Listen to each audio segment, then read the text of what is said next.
everyone, welcome to my channel. I hope everyone is having a wonderful day. Before starting the video, please go ahead and hit the subscribe button and give this video a like up.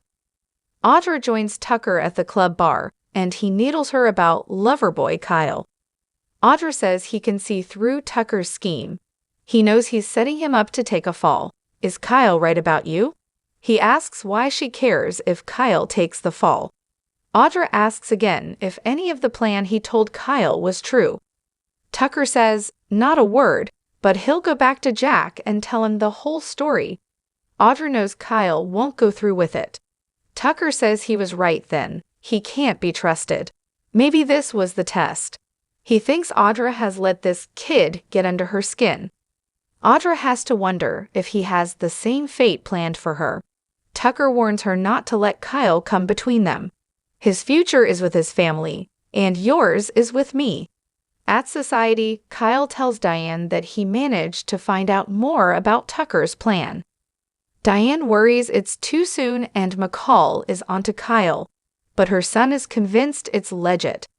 He shares that Tucker wants to set up someone at Jibot to take a fall and hasn't decided if it's going to be Billy or you. Diane doesn't know whether to be honored or angry.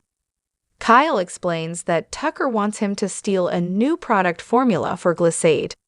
The idea is that Jack will find evidence that leads him to her or Billy.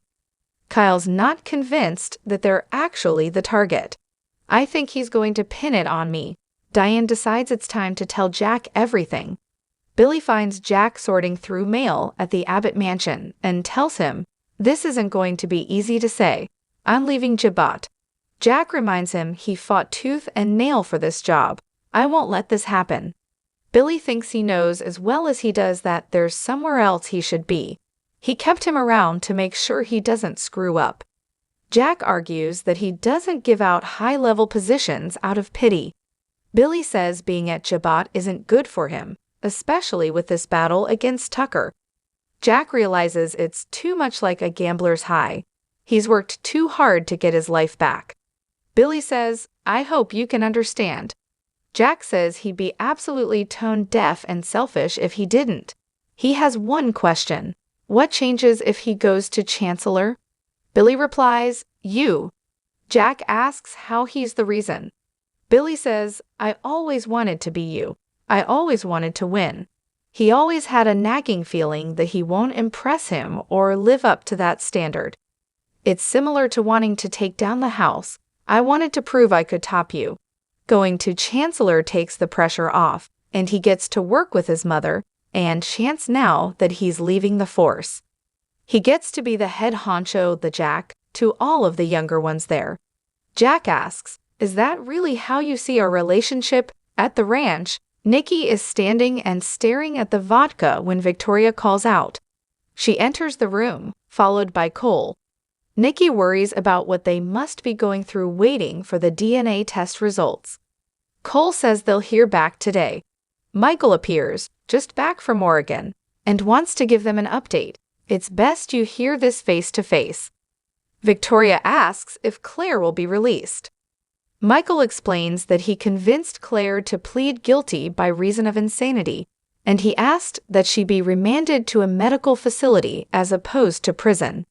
They debate bringing her to Genoa City Memorial's psych ward. Victoria thinks it's the right move. Nikki worries that Jordan will come out of hiding to look for her. Victoria assures her mother that Victor will keep her safe. Victor appears and says there's no updates on Jordan.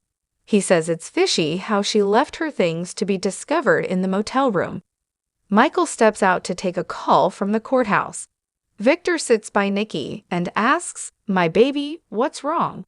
He notices her hands are shaking and worries her MS has been triggered. Nikki says she's just worried about Jordan being nearby. Victor promises she won't get to her again.